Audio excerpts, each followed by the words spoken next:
Hello smart people, how are you? Welcome to my another blog. কেমন আছেন সবাই? আশা করি ভালো আছেন।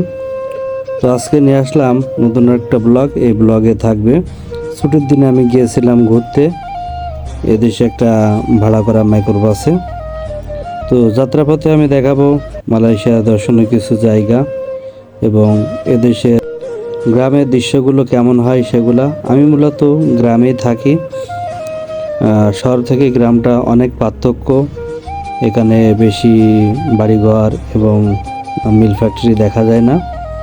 সাধারণত এখানে চাষাবাদ হয় এবং গরু, হাঁস, মুরগি যেগুলা ফার্ম, এগুলা কিন্তু নিরিবিলি পরিবেশে এখানে লালন পালন করা হয়। আমাদের দেশে যেরকম গরু ছাগল ছেড়ে দিয়ে লালন পালন করা হয়, এদেশে কিন্তু সেটা দেখতে পাবেন না।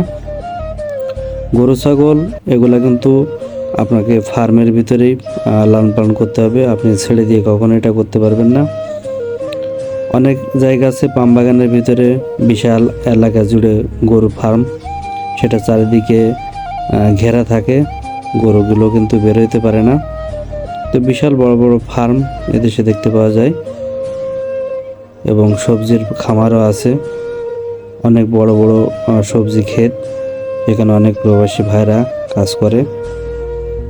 তো যাত্রাপথে এরকমভাবে অনেক বড় বড় সবজি ক্ষেতও দেখতে পাবেন এবং বাড়িঘরগুলো গ্রামে সাধারণত একতলা বিশিষ্ট হয়, দুইতলা তেমন একটা দেখা যায় না। এবং শহর এলাকায় কিন্তু বহুতল বিশিষ্ট যে ঘরগুলো ওগুলো দেখা যায়। তো আজকে যাচ্ছি ট্রেনে করে যাত্রা করে আমরা কমতাজে শহর, সে শহরে যাব, তার জন্য রওনা দিছি। এক কথায় এদেশের যে রাস্তাঘাট এবং যে প্ল্যানগুলো তৈরি করেছে, যে কারণে মন কাড়বে। আমরা যে ব্রিজটা পার হলাম এর নিচ দিয়েই কিন্তু সেই ট্রেনের রাস্তাটা গেছে। একটা জিনিস না বললে নয়, এদেশের রাস্তাঘাট এত সুন্দর করে তৈরি করা। আজকের মতো এ পর্যন্তই। সবাই ভালো থাকবেন আমার পরবর্তী ব্লগের জন্য। তো যারা নতুন আছেন অবশ্যই চ্যানেলটা সাবস্ক্রাইব করবেন।